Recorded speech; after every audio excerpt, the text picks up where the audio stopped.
So why does it have to be tweets and it can't be twits? Because that's dumb. That's hurtful. EduTechGuys Radio. Radio.edutechguys.com. The opinions expressed under the site and its programs are those of the participants and not intended to and do not necessarily reflect the opinions of any specific educational entity, sponsor, company, state, or government agency.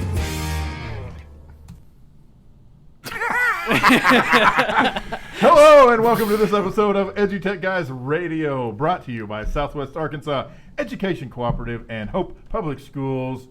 I am one of your hosts, David Henderson. I'm Greg Moore. I'll beat you to it. Can't have it. And I'm Jeff Madlock. In case you're not aware, this is going to be our Halloween show. This is also the first show back from the road, so we're all just a little bit punch drunk. Yeah, we were off drunk, last week, so we're all rested up and we're a little bit punch drunk. Yes, exactly. Later, Greg and I are going to fight right here over the table. We're off every week, but we just weren't on air. That's sad. It is sad. I was actually trying to tweet and got lost. Oh, dear. Well, don't tweet.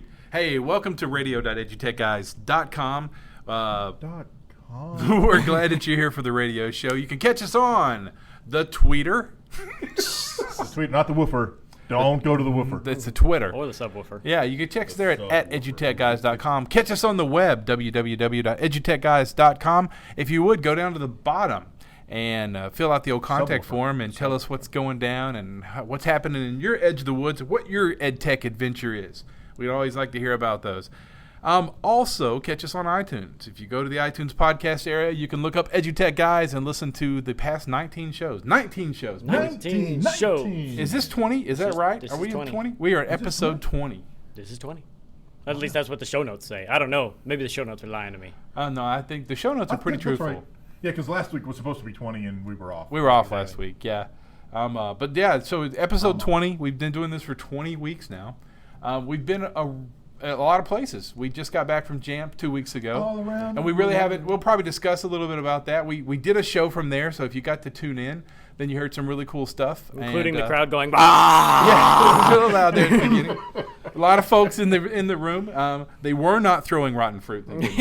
This time. This time. They just didn't have any. That's probably the reason they weren't throwing it, isn't it? Fresh. So fresh. David's stuck in the Indies music mode today. I am. I don't know what it is. But yeah, we're glad to be back. It's good to be back in Hope, Arkansas. We want to thank the Southwest Arkansas Educational Cooperative and Hope Public Schools for allowing us to do this every week and being our quasi, not sponsor. Moto? What's the word I'm looking for? Moto. Moto? Yeah. Or Quasimodo. Oh! Even I didn't pick up on that one. I'm like, Moto? This is going to be a punny Halloween show right here. Come on. Now we're going to have to throw down. Now, Greg was hit with the virtual gauntlet, and now we are going to go to town. I am offended, good sir. I can't wait. I'm looking forward to a good punny show. And I have to tell you, I'm not that punny, but these two guys are ridiculous. Oh, gosh. The trip to Minneapolis. And we're funny. Yes, the trip to Minneapolis was... It was nonstop. The plane, off the plane, in the airport. We were the bane of everyone else's existence who was within earshot. You know. The bane. That is kind of true. It is odd. It is odd to go out with these guys, but it's not really. I mean, they look funny. They look funnier than they are. Dang, that's 2 points to David. And even with Freddie and Sean, it was 5, so it's still odd. Hey. I'm like the Pillsbury Doughboy. I'm on a roll. Oh, dang. I am falling behind here. Up and knock him. I'm like the Royals yesterday. All right, we're going to have to calm him down. Okay, sorry. Hey, I hope your time out there in the old education classes, it's really funny. We're getting close to the holiday seasons. And when you get close to Thanksgiving and Halloween and Christmas, not in that order, Kwanzaa and lots of stuff going on, lots of parties, lots of kids very excited about things. This week, we'll give you one more quick heads up. It is Wednesday. Tomorrow night, there is a full moon, and Halloween is Saturday. Teachers, you have been warned. So by Friday, these kids should be hyped up like nobody's business. And Monday, they're going to come back having shoved 7,200 Kit Kats in their mouth over the weekend. So it's gonna be sugar infusion on I'm Monday. Chaos. Try that. That's a lot of At Kit one Kats. time. That's a lot of Kit Kats. Yeah, meow. But yeah, lots of stuff happening over here. You guys are you're just trying to make me look bad at this point is what it is. I'm not keeping up here. We're on a roll. Hey, but seriously, if you get a chance, please go by the website, www.edutechguys.com. Take a look at the bottom of the contact form. New thing we'd like to hear from you for. Tell us about your EdTech adventures. What are you doing in the classroom? What are you doing at your campus? What are you doing at your school district? What are you doing personally? A lot of teachers have a lot of agendas that are great educational agendas that they're working on personally. Maybe you're in grad school. Maybe you're working on that master's or that PhD. Please let us know. We'd love to discuss it on the site. If you would like to be on the show, we're always open to people being on the show. Email either David at edutechguys.com or Jeff at edutechguys.com, and we can point you in a direction of our appointment setup so that you can actually pick a time you'd like to come on the show and schedule yourself. 2 a.m. on a Sunday night. That's right. Live. Come on in. That's right. If I'm not mistaken, we will actually embed that on edutechguys.com, so you'll actually be able to go there and pick your slot. We will. Yes. Fancy. Yeah, that's coming up. We haven't implemented that yet, but that's on. We were actually to-do doing list. we were testing it to make sure that it worked. Yeah, exactly. Pretty much what it comes down to. Look forward to the bugs and odd behavior. The bugs. It is Halloween, so. Yeah. You know, And in the meantime, as you're listening or watching on Periscope, which can't remember if we mentioned that or not, but we are on Periscope. Hey, look us up, EduTechGuys, on Twitter. Reach out to us at EduTechGuys, and that's how we can chit chat. You can also go to Mixlr.com/EduTechGuys and chat with us that way.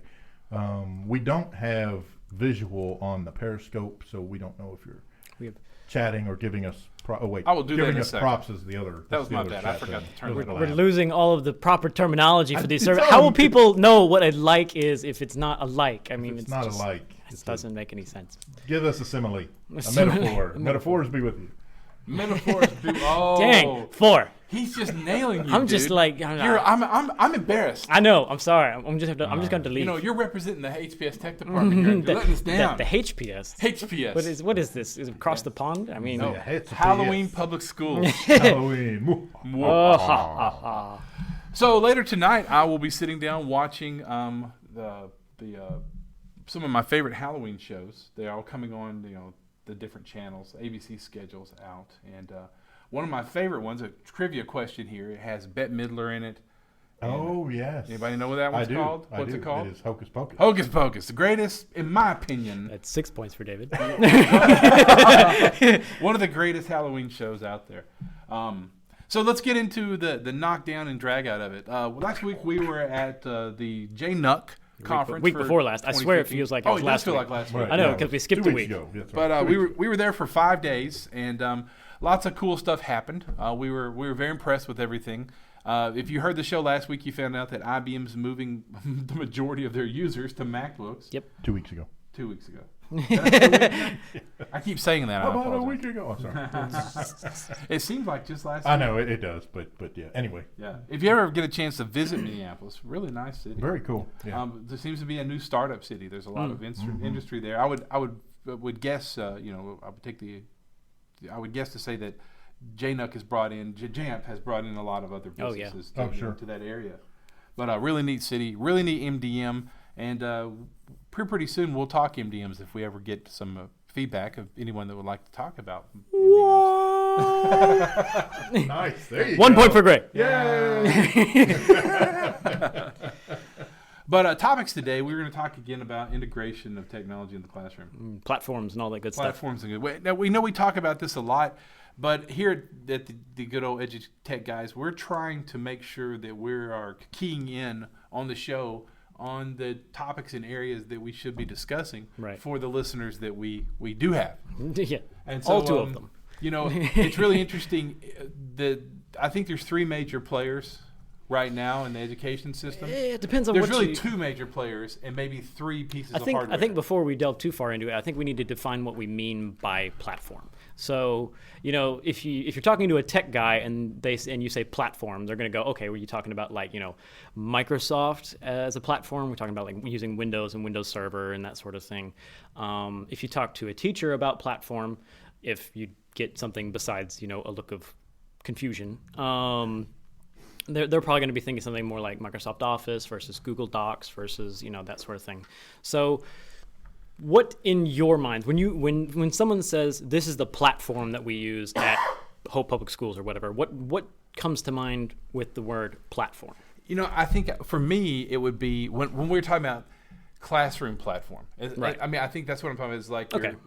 So in the teacher's hands. in the teacher's hands. Right. What is the technical term that everyone uses for that? A learning management system. LMS or whatever. Well, LMS. But and that makes is me that think what of you're- something different. Well, that's Yeah. what I was going to say. Is that what you're talking No. about when you say platform? Right, exactly. I generally do not think of LMS as being the platform that you're using, although it could be. very well be. Depends on right. if you're an online school or whatever. Yeah, I mean, Right, if you're going to center if it was everything. Moodle or something like that, Right, that's if you're different. talking Right. about a blended environment or fully But see, I think online. here's a really interesting thing.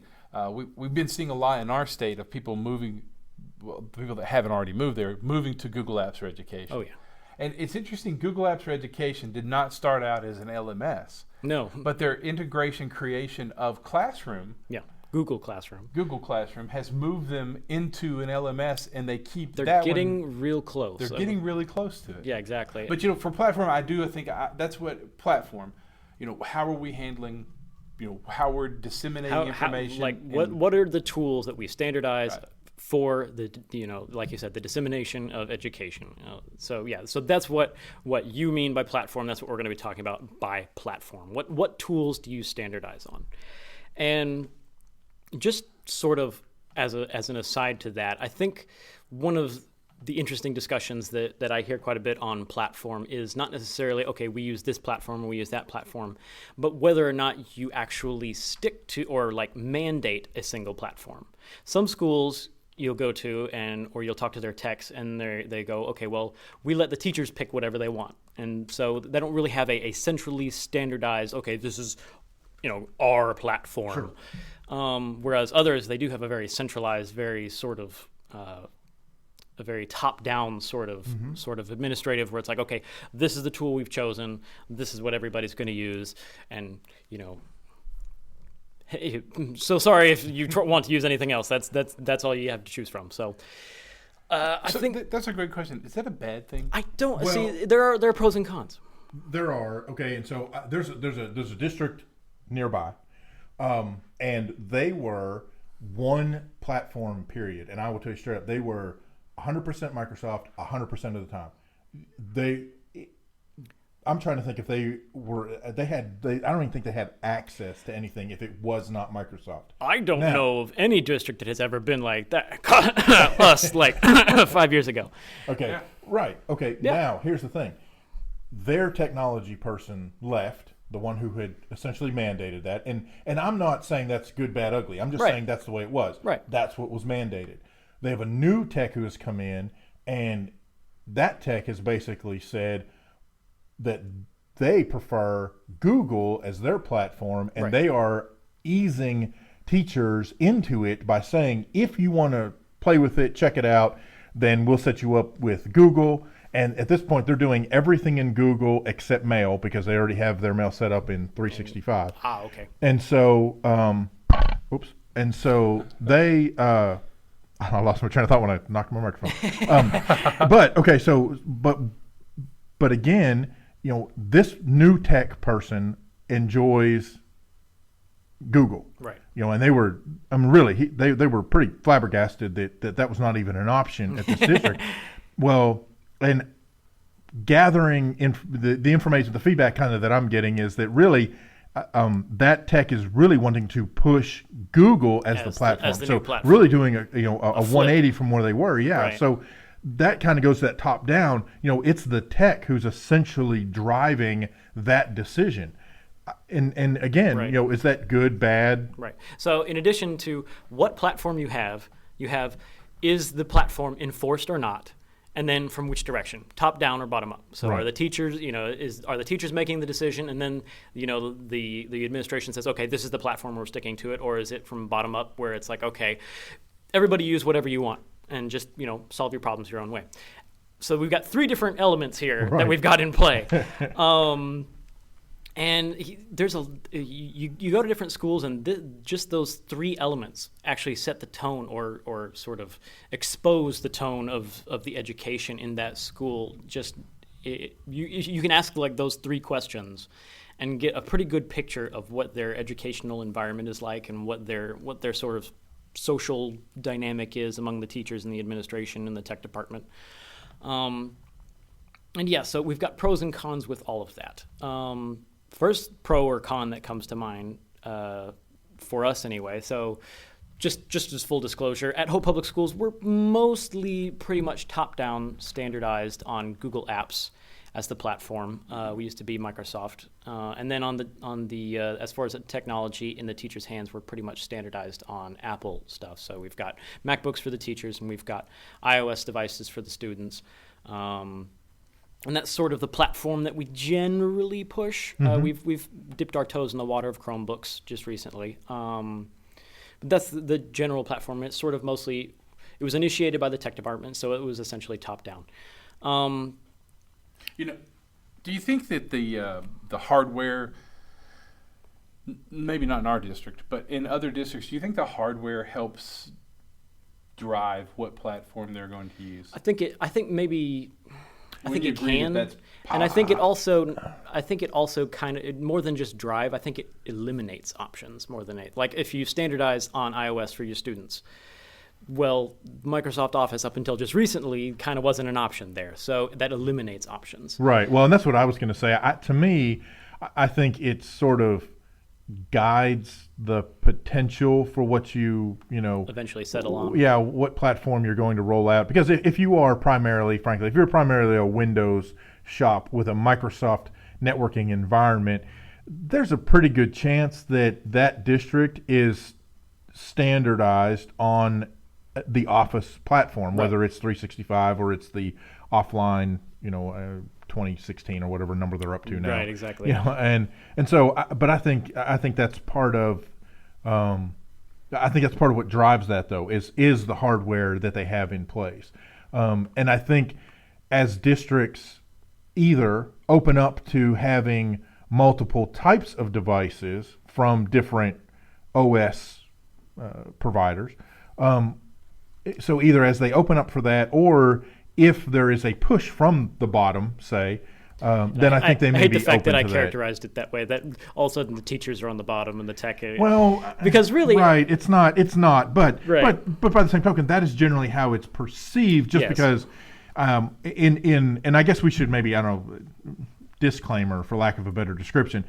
In our perspective, for the purposes of this particular discussion, when we're talking about top down, bottom up, top down in that in many districts, the technology department is considered a part of administration. Right, and they and set so policy. therefore, right, and they set policy, they set direction, and so therefore, it's being rolled out from that in the scope of technology department being at the top. They make decisions. As opposed to when we talk about bottom up being kind of a grassroots, that is, Right. the folks in the classrooms are governing Say, hey, what's we want happening. this. Right, exactly. And basically saying, listen, tech department, this is the way we're going to go. So yeah, this is not meant to be derogatory, Right. or inflammatory to any particular group of folks. Yes. It's just for the purposes of trying to kind of picture in your mind Right. how things are laid out. Generally, that's how it is. So again.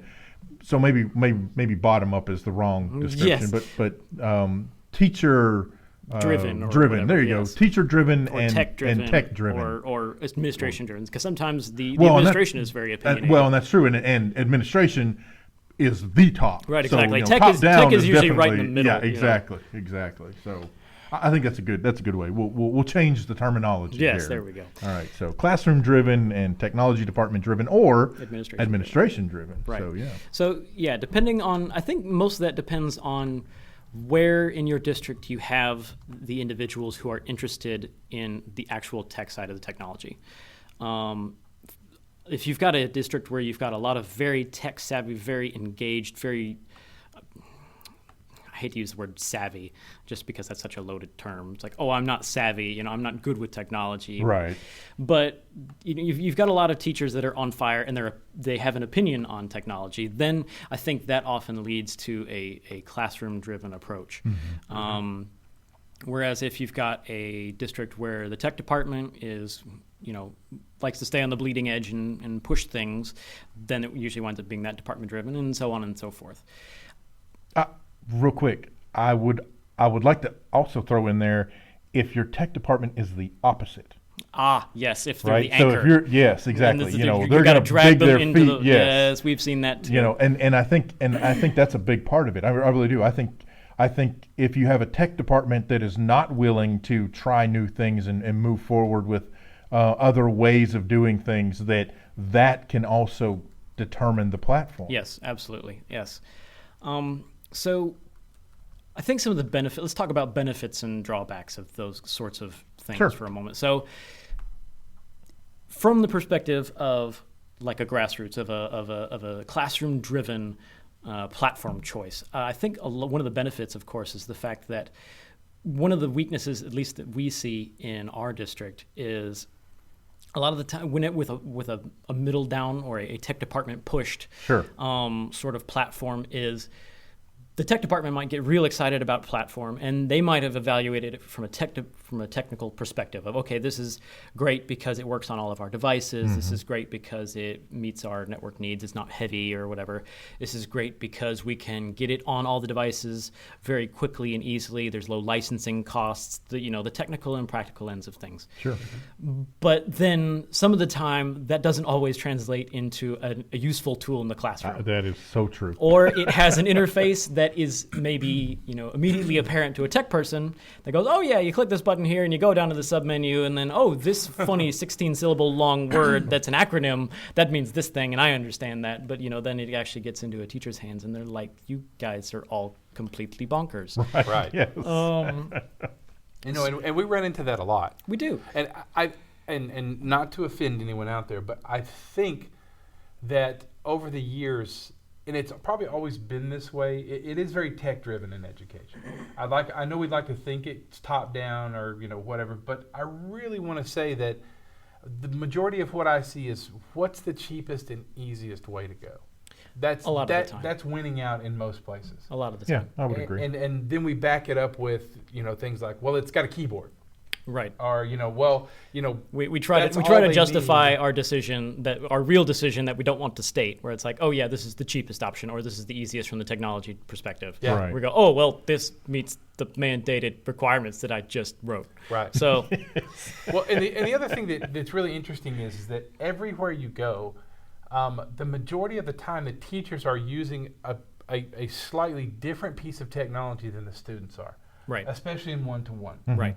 And we see that. They might be using Chromebooks, but the teachers still have Windows machines. Yeah. Or they're using MacBook Airs. Right. And so, that means that Chromebook, to the kids is their whole platform, but to the teacher, it's just the web browser. Right. Right. And so the teacher has to integrate a whole new concept of using that platform. Yeah, they've got to understand their device and then their students' devices. On their device, exactly. Right. Or, we see a lot of that. We don't Right. see enough of it. And then I think the other thing that happens is that with most teachers, if they do have both devices, if their main machine is a MacBook Air and the students are using iPads and the teacher also has an iPad, well, we just threw the teacher a big old learning curveball. Right, exactly. Sure. Like, great, now while you're doing everything on this machine, go ahead and figure out this one where you're going to integrate it into your classroom and use it constantly while also using your other device. Right. So that would be a disadvantage to a top or middle down or a administrative or technical tech side pushed sort of approach because okay, we made decisions that made sense from a technical perspective or from a money perspective or whatever, and then the teacher has this additional burden in the classroom where it complicates the actual dissemination of educating kids, which is that's kind of the whole point of that's why we're education and not technology. Right. Well, and I love that whole illustration. If and this is something I don't know, I can't remember if Jeff, you've actually posted this anywhere other than just us talking about it, but at one point that we had a discussion about, especially in one-to-one, many districts claim to be one-to-one, but they're not really one-to-one with the same device because the teachers have a different device. Or, frankly, you claim to be one-to-one in a district, you being generic, a district claims to be one-to-one, and yet even their bookkeeping personnel can't be on the same device because actually what they use for their financial or student information system is actually not compatible with the quote-unquote one-to-one device that has been rolled out to everybody else in the district. We don't know what that's like. Exactly. Yeah, and so now, really, can you say you're one-to-one? But yes, you can say you're one-to-one. Factors, yeah. Right. Everybody's got a device, but the question is, are you? Is it a single platform? Is it a single platform one-to-one? But we have to say, even in our state, we know that is pretty much impossible. Yes. Because we might have the same hardware across the board, but to achieve certain things with our SIF and our administrative protocol with the state, we have to maybe put another platform on a platform to achieve that. Right. So, I mean, it's still not the same thing. I mean, it's still, you're right. But you heard me say it several times. If you can run the same platform that the kids are running, then you've got a point. You can say that in our business, a lot of people say, "Well, it's real world." Yeah, it's real world. Well, real world in the last 5 years, in the last 2 especially, is there are some 20-somethings out there that will rock your face off with a cell phone. Yes. Right. And they're running their business. What's the their term startup, for it? The mobile workforce or what have you? The mobile workforce. Right. And so I'll be honest with you, in the last few months, even my opinion of one-to-one has changed. Because as I see more and more schools that do one-to-one, and one-to-one actually means a 10 or 15% usage in the integration of the piece into the classroom for actual using usage. a tiny portion of the device. Then I can go, well, there's no reason for a school district to spend $300 or $250 on a Chromebook, or $400 or $500 on an iPad or whatever. Just BYOD.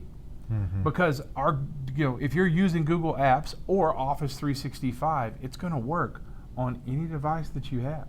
And the kids are going to use that device to achieve the concept of, I've got to write a paper. I have to make a presentation. I have to read this PDF. That brings up sort of the next point of, okay, where is platform important to standardize?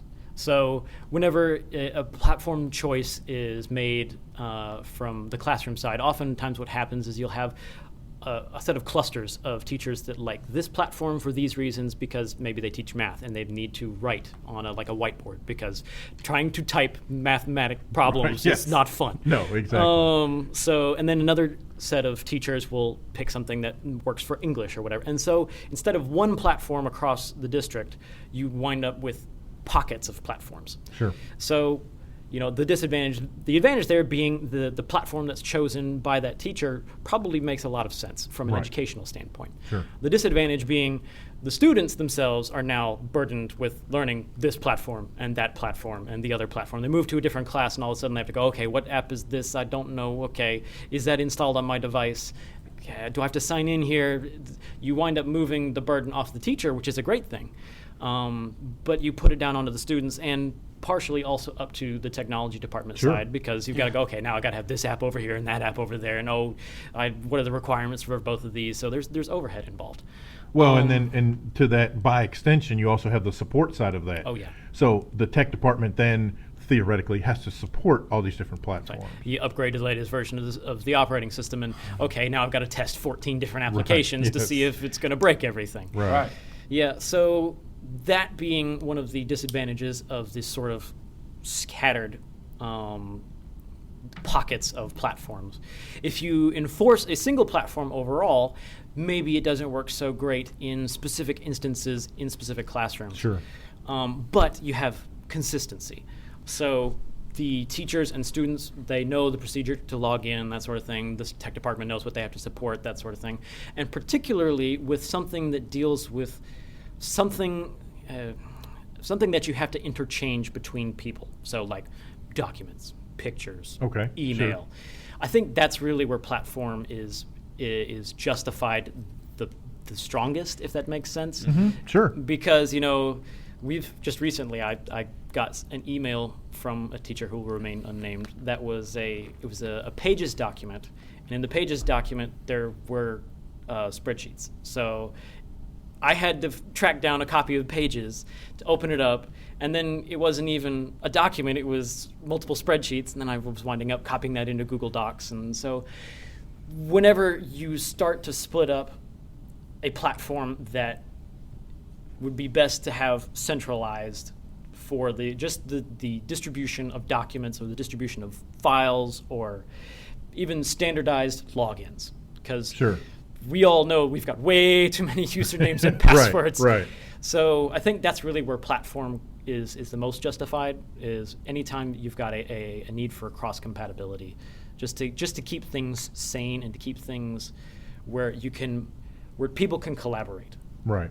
Yeah. So I think that's somewhere where even if you are a district where you're very quote unquote bottom up, where you're very classroom driven, where the teachers make a lot of the technology decisions, which is great, should probably choose, in my opinion, a single standardized platform that everybody uses where it matters for interchanging files, email, that sort of thing. Yeah, I agree. I think, I do, but I think the issue that you run into is once you choose a particular platform, and I don't care what the platform is, you get anchored in it. It's very quickly, not only do you get anchored in it, but then you start to find out what the shortcomings are. Oh, yeah. And then it's kind of like, well, crud, we chose the wrong platform. I see that now. So now, do we completely have scrap to it and start to a new platform? Right. Do we roll both platforms and say, okay, yeah, we picked this one, but I see where we can't really do X, Y, Z, so we're going to implement this other for X, Y, Z. Well,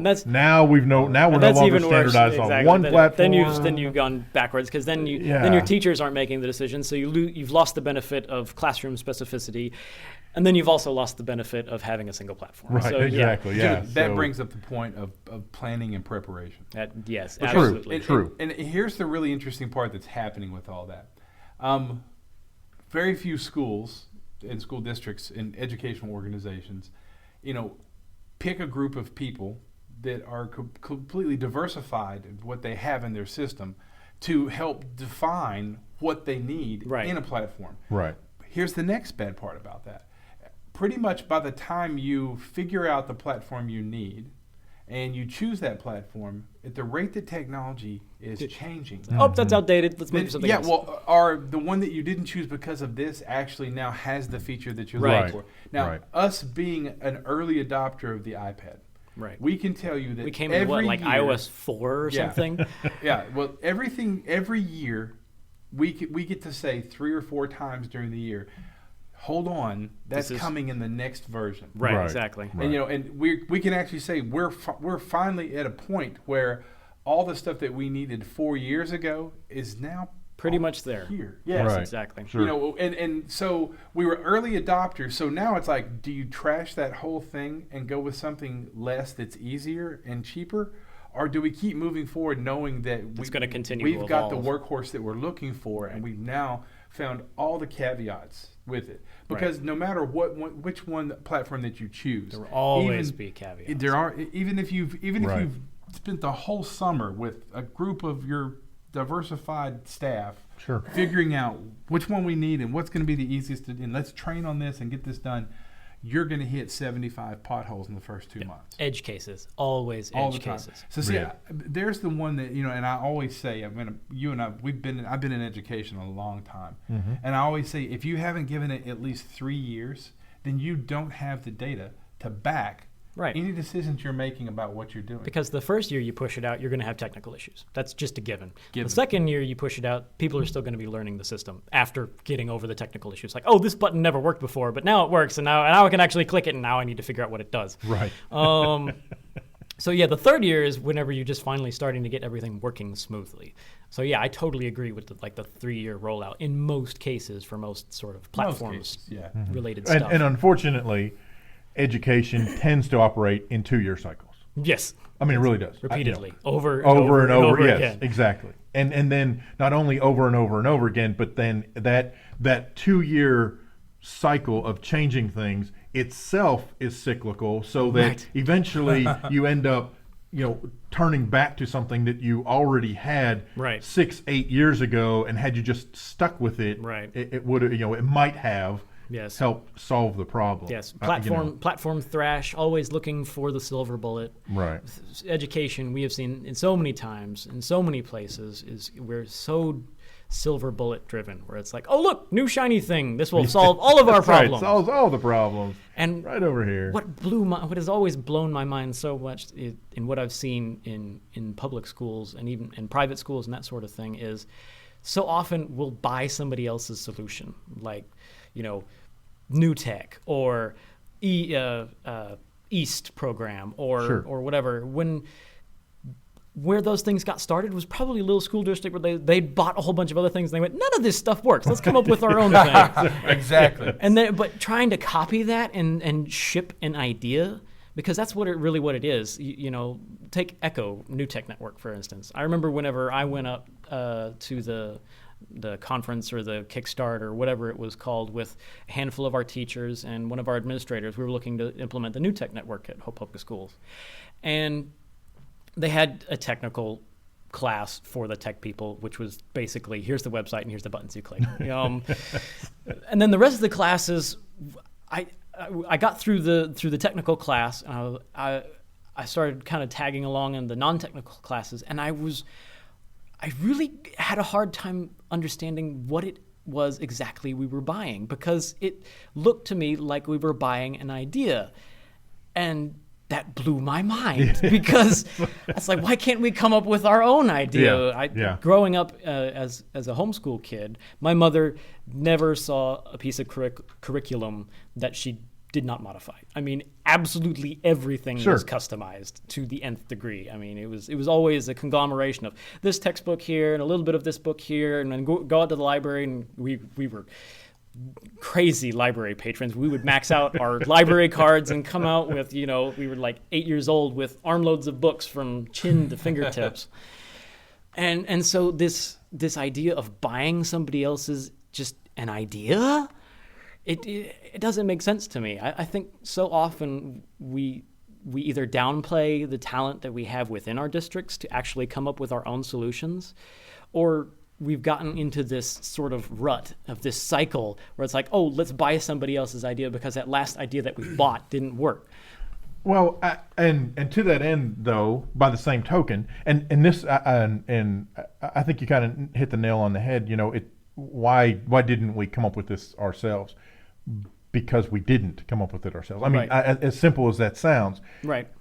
I truly believe that sometimes you do have to look outside yourselves to get the idea. Now, the question is, once you've seen the idea, at that point, do you buy that idea and modify it and customize it? Or do you take that idea and go, okay, I got the general gist of what you're doing, let's develop our own thing. Right. And I will tell you part of the problem, at least what I see. I see two main issues. One is, frankly, time, right? This one is already packaged, ready to go. I don't have time to come back here and take that idea and build it. I just don't have, we don't have, when are we going to do that? Right, exactly. And then, frankly, the money involved. Well, sometimes it is cheaper to purchase a prepackaged solution rather than try to grow one from the ground up. Right. Even if you have all the time in the world, the money involved with paying folks to do it and buying the stuff, and especially if you are going to do a homegrown solution where you're not exactly sure what it is you're doing, so you go and you buy this part and that part and this piece and this and that piece, and it turns out that, okay, well, two of those pieces really didn't fit what we were doing, so now I need two other pieces. Well, yeah, but you just spent $100,000 on these other two pieces. What are we doing? The interesting education as a service has perpetuated what we're doing. And when that started happening, when schools started buying educational services, it goes all the way back to the 70s. Let's buy the SRAs so that the kids can read them and take the test at the back of them. And I'm on the greens, and that's been going on for some time. But in that view, that was pretty low tech. and the teacher could easily consume that. Right. We've hit the point though where everything's repackaged. And lesson plans, the other sad curriculum, part is everything. that, I don't think that people. I think a lot of entities that are giving us platforms to build curriculum off of, they know nothing about us. Right. And that's the problem. And I agree with Greg in the fact that, and then the time it would take us to figure out which platform we needed to steal from, to take and then modify for ourselves, it really kills us. And I think beyond just time and money, I think part of the reason that we don't see this happen more often is the fact that we don't have a role. We don't have a person that we hire to do that job. We spread that role over multiple people. So you've got... Thank you, Greg, for giving us that one. You spread that role over, you've got your curriculum coordinator, and you've got your site principals, and you've got... There's not like a single person who is head of design for rolling that out, because it's a mix of actual, administration on the site from the principal side, and it's a mix of curriculum and it's a mix of PD. There's not really a single role where we go to that person and we give them the authority to say, okay, build this thing, design it from top to bottom, and then lay out how we're supposed to implement it. Right. That's why at Lowe's, Home Depot, Lowe's, you don't go to the lawn and garden center and ask them about PVC pipe for your toilet. Right. Because same building, two separate things. Right. And unfortunately, education, due to money constraints and other things, we have to stack hats on other people. Right. Therefore, creating an issue where nothing ever gets us to that exact point, and we keep looping. And then, as David said, every 2 years, will throw it out. Let's try something. Right. Okay, but being the Halloween show, I'll play devil's advocate here. All right, so taking 7 points. Where are my stealing knives? Just a second. All right, so that's right. So taking your example though, you're talking about having one person at a district. Presumably, let's just call this person a curriculum designer. Okay, right. So some districts they actually have that person. Yeah, okay? they do. Yeah. Taking that we should have one person that we can go to who has the authority to design all that stuff. With the Lowe's Home Depot, right? So the problem is as far as I know, there is not somebody at Lowe's or Home Depot who is in that same kind of curriculum design. There's not somebody at Home Depot who knows all of it. Right, exactly. Now maybe there is, but I have not seen that. And so if there is, he's not the person whose role that is. Yeah. It's just like he just happens to know. He just happens to know. I think where Greg's going with that is, I've been years about a technology curriculum coordinator. Right. Sure. And that person is a liaison between the hard hat techs sitting in the tech office and the hard hat curriculum folks sitting in the curriculum office. Sure. And there's three organizations who hold the three keys to the kingdom. Right. So that we can get it open. Hey, listen, we're going to take a quick break. I know I hate to do that to you. It's my phone that's getting low battery mode.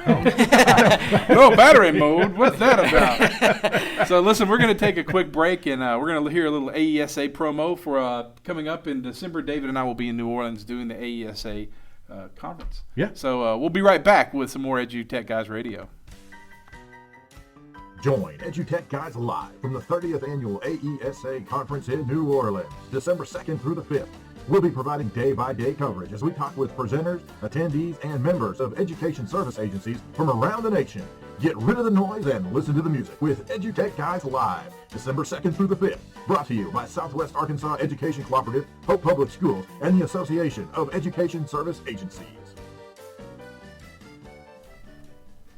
Welcome back. As Jeff mentioned, we are going to be in New Orleans. December 2nd through the 4th, as you just heard. Before that, though, we will be at SWOW, which is Schools Without Walls, in Hot Springs on November 8th. And we're going to do a complete program there. Oh, I say complete. It's going to be very interesting. It'll be beta. It'll crash all the time. Oh, not that kind of program. Oh, there you go. Greg gets a point. But we will be at Schools Without Walls, November 8th. And then we are currently in the process of working out the details to be at the Arkansas Rock City Regional Contest of the first robotics program, not like the first one ever. It's called FIRST. Stands for something. It's an acronym, of course. and that is in early March, and it's like a major deal. That's a nationwide program. They have contests in different areas around the country. They all compete, and then there's the national finals in St. Louis, which we might also end up at. We don't know.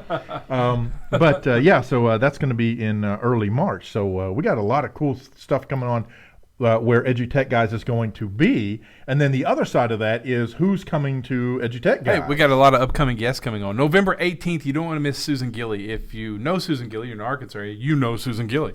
So No. she's a Google Apps expert and a certified trainer, and she's going to be on the show. And if you know people that don't listen to the show and you want to ask questions, that's the show you want to be a part of. Yeah. And possibly in that show, we'll be using a new technology platform just to play with called Blab, where you can actually come in, and ask questions in a live call-in interview session. November 25th, Andrea Keller. Yeah. She is the previous winner of the Texas Computer Education Agency Classroom Teacher of the Year Award. Man, that's amazing. We'll talk to her about connected classrooms along with some of the other things she's up to. That's going to be a wonderful show.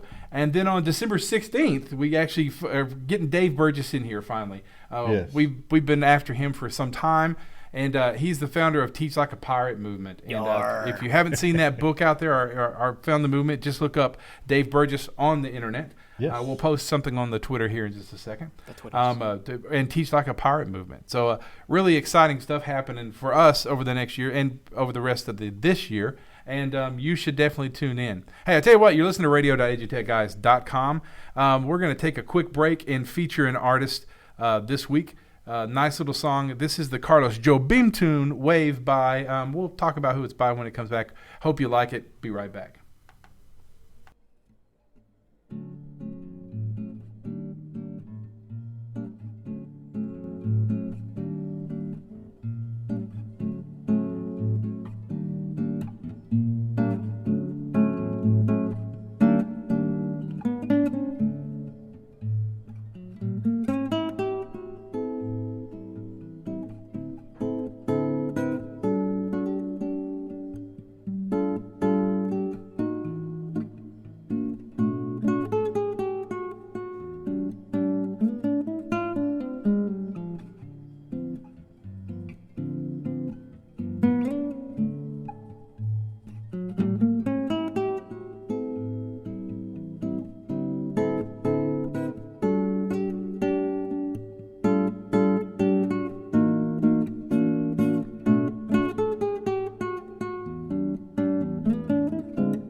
Hey, that was our featured artist of the week. We featured him before. It's Zung Xiang Ding. He's from Adelaide, Australia.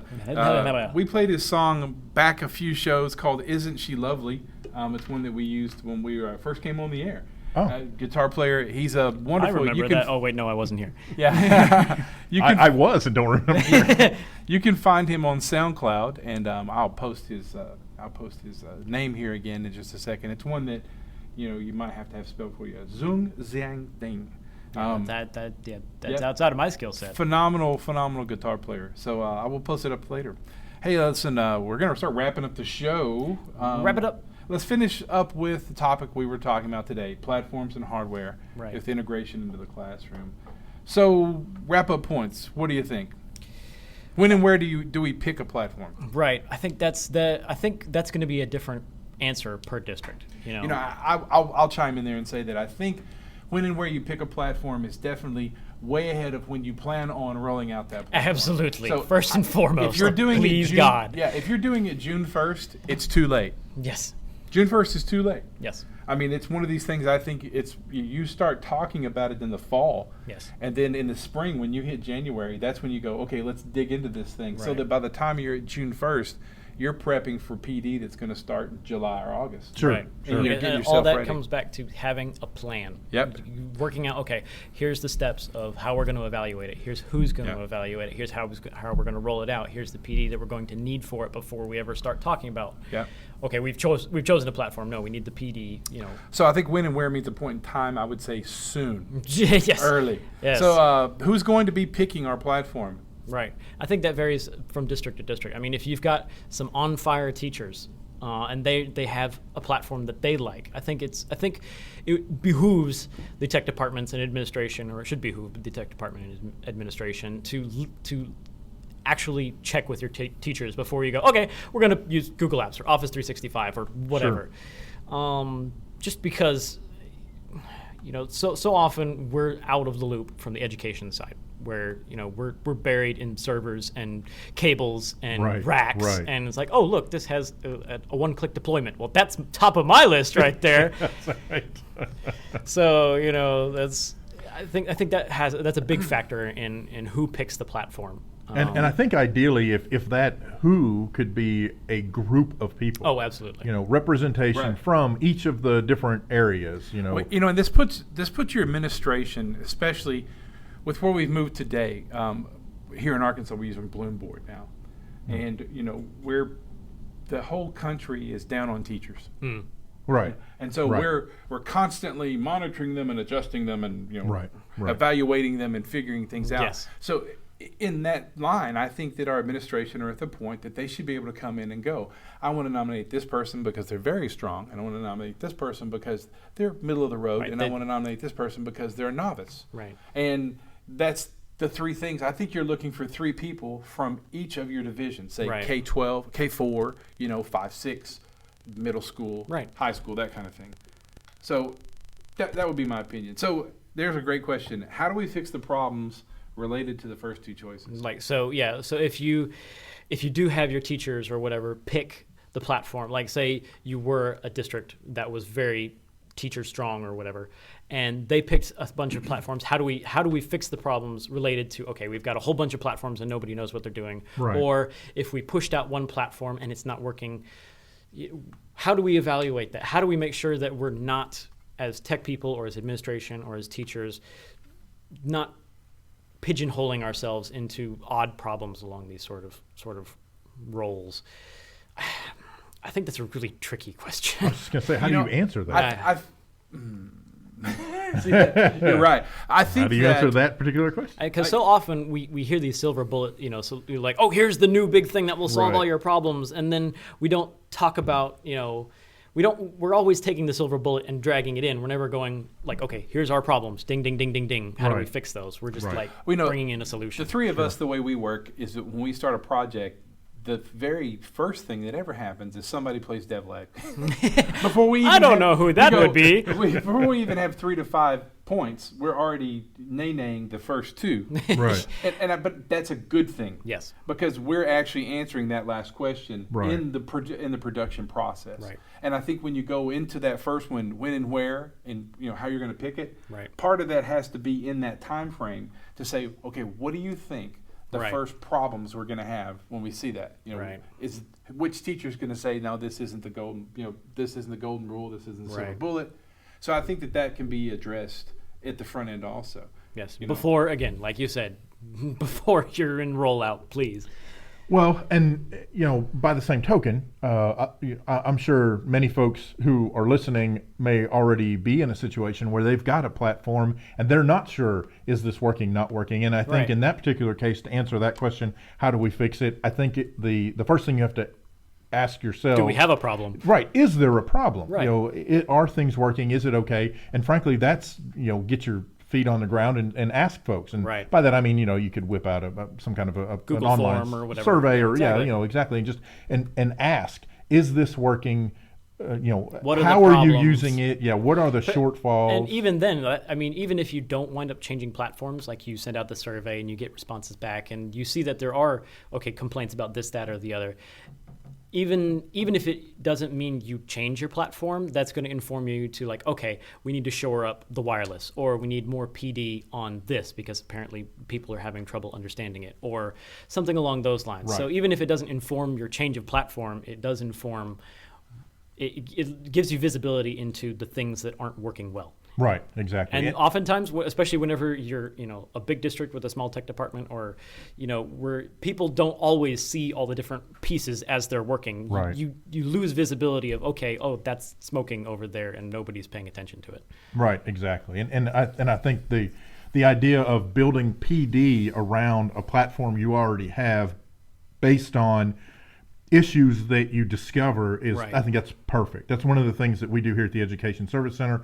We put out a survey every year asking folks, especially from the tech side, are you using this? First of all, would you like to use this? If you are using this, what problems are you having with it? What do you like about it? What don't you like about it? And then we try as best we can to develop professional development around the responses that we get. Now, our area is very broad. We've got 9 school districts, so Right. it's a little tougher to hone in on some of that. Right. But individually, districts are starting to do that for Yeah. themselves. And I think that's a huge step in answering that particular But question. you just hit something that the educational service centers can do for schools, is that Right. that all starts with a broad hit. And Right. let the educational service centers hit that broad hit for Sure. them early in the process. Yes. And then they can hone in on the finer points Sure. throughout the summer or at the end of the semester before they actually apply this. Yeah, Right. absolutely. Hey, listen, we're getting close to the end of time. We always like to throw out a little Google something. Oh, you want to throw out something? Oh, throw out the robots. I did want to throw out one thing. Yeah, I forgot back when I was talking about all the stuff EduTechGuys is doing. One of the really cool things that Southwest Arkansas Education Cooperative has just signed on to, we are now, before we were the exclusive Arkansas education reseller for the double robotics robot for remote telepresence, that kind of thing, mobile remote telepresence. And now we signed an agreement, and we are actually the authorized reseller and distributor of double robotics robots in the state. So wow. if somebody in Arkansas wants to buy a double robotics robot, it's coming through us. That's anybody. Anybody. And it's awesome. I mean, Yeah. it's very cool. Well, here pretty soon we're going to have some more stuff on robotics because Yes. we're moving forward pretty quickly with it. I want to throw one quick thing out here. We always like to give you a little Google something. Google something. Google a little apps. Google something. There Get is you a great something piece. nice. Some of you might know about it. I just found out about it, and it's called Google Keep. Look it up, yes. Keep. I don't want to compare it to something that it's like, But he's going to. It's I'm He not doesn't going want to, but he's going to. What's neat about the app, it runs on Android, iOS, Chrome, and there's a web version, so you can tie it directly into your current Google apps that you're using. It syncs between all devices. The cool part about it is that the app itself lets you do notes, lists, photos, and you can actually leave audio. Now here's where it gets even cool. Each individual piece can be shared with whoever you want to share it with. So if you Right. make a grocery list, Right. you can share it with your spouse or your children. If you make an audio note, you can share it with your principal or your curriculum coordinator. I mean, it's a pretty neat piece. That is very cool. And I highly recommend it to take a look at. Since it's syncing constantly, you can pull it up while you're running your Chrome or your web version or on IE. And there's the benefit of platform right there. If you've already got students and faculty in Google Apps, you've got one more tool that just works. And there's a really neat piece is that a teacher can make a quick note with an audio or a list and share it with her classroom from Google Keep. Right. That's cool. The way that works. Awesome. Instantly. So, hey, listen, you have been listening to the Halloween show. You. Spooky Boo. Everybody, we won't see you until next week. Be careful out there. Don't eat unwrapped candy. Hey, listen, we've had a great day today. Please check us out on the web, www.edutechguys.com. You can always listen to us at radio.edutechguys.com and catch us on the iTunes podcast store. Hey, have a great Halloween. We'll see you next week. This is Jeff Madlock. I'm David Henderson. And I'm that guy over here in the corner, Greg Moore. You've been listening to EduTech Guys Radio, radio.edutechguys.com. The opinions expressed on the site and its programs are those of the participants and not intended to and do not necessarily reflect the opinions of any specific educational entity, sponsor, company, state, or government agency.